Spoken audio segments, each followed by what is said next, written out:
រដ្ឋាភិបាលជប៉ុនបានបញ្ជូនក្រុមសិក្សាស្រាវជ្រាវសម្រាប់ជួយដល់កំណែទម្រង់ការបោះឆ្នោតនៅកម្ពុជាដោយតាមការសន្យាមែនគណៈប្រតិភូមួយក្រុមដែលមានគ្នា10នាក់ដឹកនាំដោយលោកស៊ីនយ៉ាម៉ូរីអគ្គនាយករងនៃអគ្គនាយកដ្ឋានអភិវឌ្ឍឧស្សាហកម្មនិងគោលនយោបាយសាធារណៈនៃទីភ្នាក់ងារសហប្រតិបត្តិការអន្តរជាតិជប៉ុនចៃកាបានចំណាយពេលពីថ្ងៃទី19ដល់ថ្ងៃទី23ឧសភាដើម្បីបំពេញទស្សនកិច្ចរបស់ពួកគេនៅក្នុងប្រទេសកម្ពុជាជុំវិញវត្តមានរបស់ប្រតិភូជប៉ុននេះលោកយឹមសុវណ្ណអ្នកនាំពាក្យគណៈបកសង្គ្រោះជាតិថ្លែងថាគណៈបកសង្គ្រោះជាតិ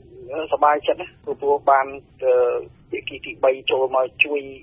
ធ្វើការផ្ដល់នៅគំនិតផ្ដល់នៅយោបល់ធ្វើការកែតម្រូវពីព្រោះជ័យគ្នាជាមួយគណៈបកប្រជាជនចេះតែមានការគិតពេកការគិតហើយមិនចង់ធ្វើការកែតម្រូវអញ្ចឹងបើសិនជាមានភាគីទី3មានជាពិសេសជប៉ុនគេចូលមកមានឆន្ទៈចង់ជួយជំរុញឲ្យមានការកែតម្រូវការបោះឆ្នោតការកែតម្រូវយោបល់ហ្នឹងគឺគណៈបកសង្គ្រោះជាតិស្វាគមន៍ហើយជំរុញចូលរួមសហការយ៉ាងពេញលេញជាមួយភាគីជប៉ុនដើម្បីធ្វើម៉េចឲ្យការកែតម្រូវនេះបានប្រព្រឹត្តទៅដោយជោគជ័យលោកជាមយាបមន្ត្រីជាន់ខ្ពស់គណៈបកប្រជាជនកម្ពុជា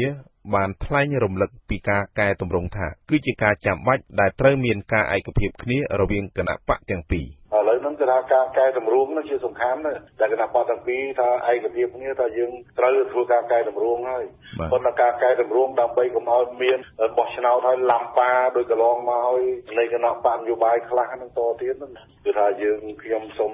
ជម្រាបថាតាមសំណើរបស់សម្ដេចនាយកហ៊ុនសែន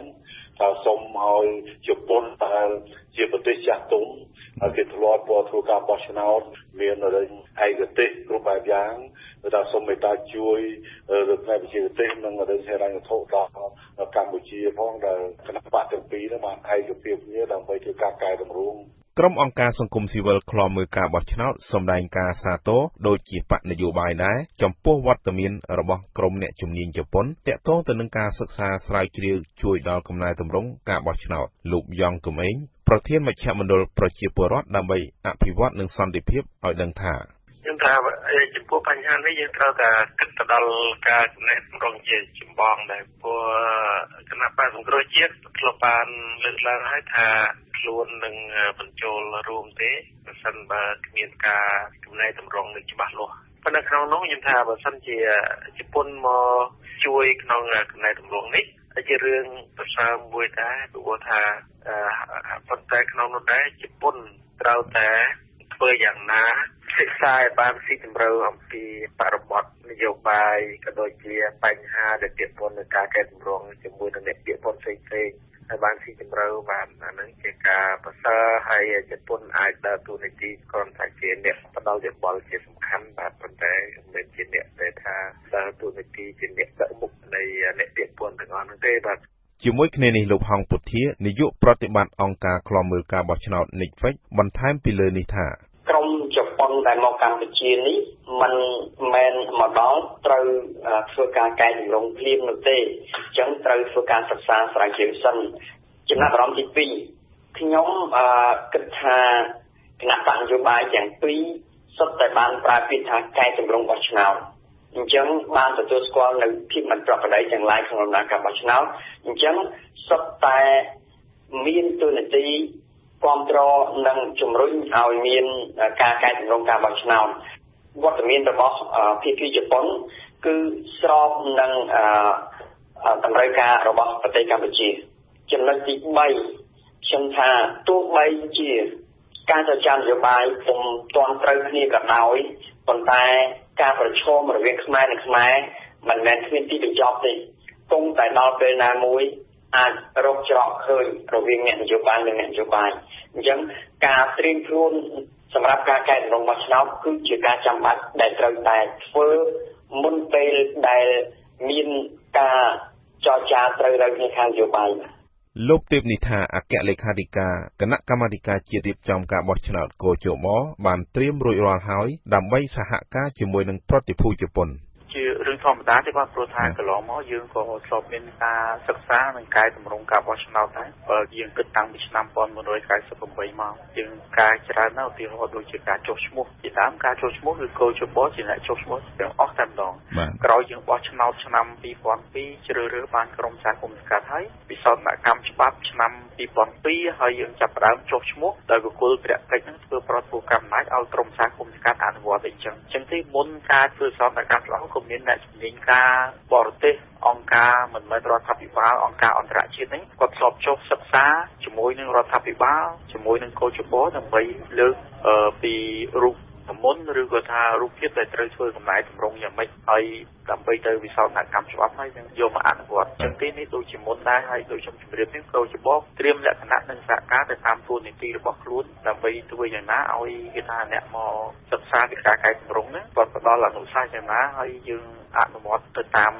នីតិវិធីនៃការវិសោធនកម្មច្បាប់នៅស្រុកយើងដើម្បីយកទៅអនុវត្តឲ្យបានល្អបាទកំណែទម្រង់មួយដែលមានការចូលរួមពីអ្នកជំនាញបរទេសខណៈដែលការជាប់គាំងនយោបាយនៅមិនទាន់ដោះស្រាយរួចនោះត្រូវលោកយមសុវណ្ណបញ្ជាក់ថាដំណោះស្រាយត្រូវធ្វើទន្ទឹមគ្នាទាំងពីរយើងត្រូវធ្វើដំណើរគ្នាបើមិនជាគ្មានការដោះស្រាយនយោបាយទេការកែតម្រង់នោះវាគ្មានន័យអនុសាសន៍ដែលក្រុមជប៉ុនផ្ដល់ឲ្យនេះវាគ្មានន័យទេបើមិនជាគណៈបព្វជិជនអត់មានឆន្ទៈចង់ដោះស្រាយចឹងហើយយើងត្រូវតែជំរុញទៅដើរទន្ទឹមគ្នាទាំងបច្ចេកទេសទាំងនយោបាយព្រោះអ្វីបច្ចេកទេសខ្ញុំយល់ឃើញថាមិនមានការខុសគ្នាជាមួយជំហរគណៈបក្សសង្គមជាតិប្រមាណទេព្រោះយើងចង់បានយុត្តិធម៌ជួយមានការឆ្នោតហើយយើងចង់បានការបោះឆ្នោតមួយដែលល្អដូចគេបោះឆ្នោតនៅប្រទេសជប៉ុននៅប្រទេសអាមេរិកដូច្នេះវាអត់មានការខុសគ្នាទេមានតែការសប្បាយចិត្តរីករាយគ្រប់គ្រងចំពោះកំណែតម្រង់បែបនេះតែភាគីគណៈបព្វជិជនទេដែលចិត្តទៅយកហេតុផលនយោបាយដើម្បីទប់ស្កាត់ទប់ស្កាត់ចុះពួកគេគាត់ដឹងថាបើសិនជាមានការបោះឆ្នោតដោយសេរីយុត្តិធម៌គឺខ្លួនគាត់ជាអ្នកចាញ់ឆ្នោតលោកជាមយាបមន្ត្រីជាន់ខ្ពស់គណៈបកប្រជាជនកម្ពុជាក៏បាន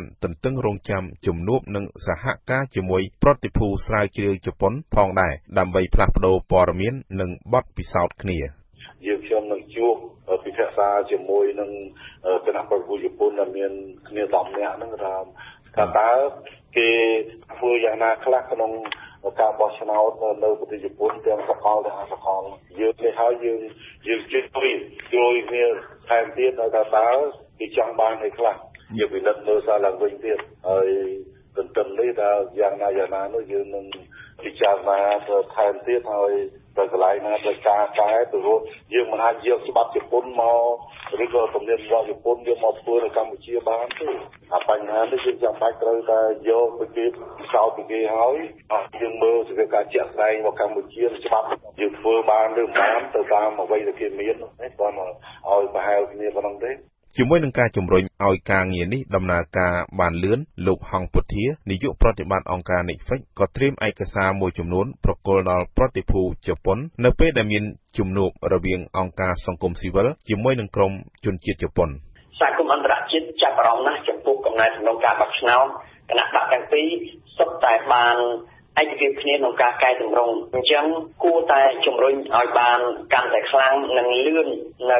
ការកែតម្រង់ការបោះឆ្នោតនេះបាទមានឯកសារនិងមានអនុសាសន៍ជាច្រើនដែរពាក់ព័ន្ធនឹងការកែតម្រង់ការបោះឆ្នោតបើសិនបើជាត្រូវការក្នុងនាមអង្គការមួយឬក៏ក្នុងនាមសង្គមស៊ីវិលយើងនឹងសហការនិងជម្រាបជូនអំពី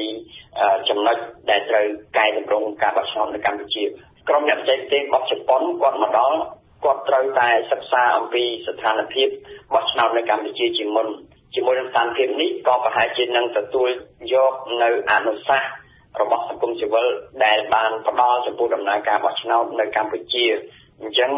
យើងមានចំណុចជាច្រើនដែលត្រូវផ្ដល់ជូនលោកយ៉ងកំឯងប្រធានមជ្ឈមណ្ឌលប្រជាពលរដ្ឋដើម្បីអភិវឌ្ឍនិងសន្តិភាពបន្ថែមការកែតម្រង់វាជាមូលដ្ឋានមួយសម្រាប់នាំទៅដល់ការ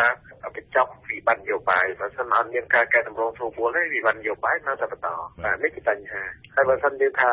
ភាគីទាំងសងខាងត្រូវការរបៀបម៉េចហើយនឹងអាចថារកដំណោះស្រាយណាមុខដែលកណ្ដាលមួយដែលភាគីទាំងសងខាងទទួលយកទាំងអស់គ្នាបានហើយនឹងបញ្ចប់បញ្ហាការជប់គ្នានយោបាយនៅពេលបច្ចុប្បន្ននេះបានពុនអាចនឹងជួយបញ្ហាផ្នែកទីផ្សេងនេះបានដែរតាមមើលទៅបានព្រោះថាជប៉ុនគាត់រក្សានៅចំពោះកណ្ដាលមួយល្អដែរបាទ សូមបញ្ជាក់ថាការបញ្ជូនក្រុមសិក្សាស្រាវជ្រាវមួយក្រុមនេះមកកម្ពុជាត្រូវបានប្រកាសដោយលោក Shinzo Abe នាយករដ្ឋមន្ត្រីជប៉ុននៅក្នុងឱកាសនៃកិច្ចប្រជុំកំពូលជប៉ុនកម្ពុជាដែលបានធ្វើឡើងនៅទីក្រុងតូក្យូប្រទេសជប៉ុនកាលពីខែធ្នូឆ្នាំ2013ជាការឆ្លើយតបទៅនឹងសំណើសុំជំនួយពីប្រទេសជប៉ុនលើកំណែទម្រង់ការបោះឆ្នោតដែលបានស្នើឡើងដោយលោកនាយករដ្ឋមន្ត្រីហ៊ុនសែនកាលពីខែវិច្ឆិកាឆ្នាំទៅ